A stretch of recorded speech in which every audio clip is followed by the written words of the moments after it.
এদিকে প্রস্তাবিত ভারত যুক্তরাষ্ট্র বাণিজ্য চুক্তির প্রতিবাদে বিক্ষোভে নেমেছে হাজারো কৃষক। পাঞ্জাব ও হরিয়ানা থেকে রাজধানী নয়াদিল্লির উদ্দেশ্যে পদযাত্রা শুরু করেছে কৃষকরা। তাদের অভিযোগ, সম্ভাব্য এই চুক্তির মাধ্যমে যুক্তরাষ্ট্র থেকে সয়াবিন, ভুট্টা, তুলা, আপেল সহ বিভিন্ন কৃষি পণ্য আমদানির পথ সহজ হবে, যা ভারতের কৃষকদের স্বার্থের পরিপন্থী। কৃষক নেতাদের অভিযোগ, সরকার সংসদে আলোচনা না করে গোপনে এই চুক্তি করছে, যা কৃষকদের সঙ্গে বিশ্বাসঘাতকতার শামিল। এদিকে কৃষকদের দিল্লিমুখী মিছিল ঠেকাতে পাঞ্জাব হরিয়ানার সীমান্তে কড়া নিরাপত্তা ব্যবস্থা নেওয়া হয়েছে।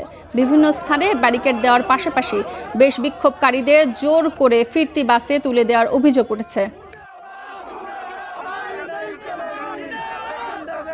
হোয়াইট রিঙ্গিং ট্রেড এগ্রিমেন্ট इसका क्या अर्थ बोलता है? ব্যাপক পরিসরের বাণিজ্য চুক্তি বলতে কি বোঝায়? বাণিজ্য ও শিল্পমন্ত্রী পীযূষ গোয়ালি এর ব্যাখ্যা দেন। যদি এই বাণিজ্য চুক্তি এতই ভালো হয়, তাহলে এটি সংসদে আলোচনা ও অনুমোদনের জন্য আনা হচ্ছে না কেন? কেন গোপনে এই চুক্তি করা হচ্ছে? এটি বিশ্বাসঘাতকতা। पार्लियामेंट में क्यों नहीं रखते? ভারত যুক্তরাষ্ট্র বাণিজ্য চুক্তির আওতায় কৃষি পণ্য আমদানি করা হবে, অথচ আমরা নিজেদের উৎপাদিত ফসল বিক্রি করতে পারছি না। আমদানি করা কৃষি পণ্য যে দামে বিক্রি হবে, সেই দামের সঙ্গে প্রতিযোগিতা করে আমরা আমাদের ফসল বিক্রি করতে পারবো না।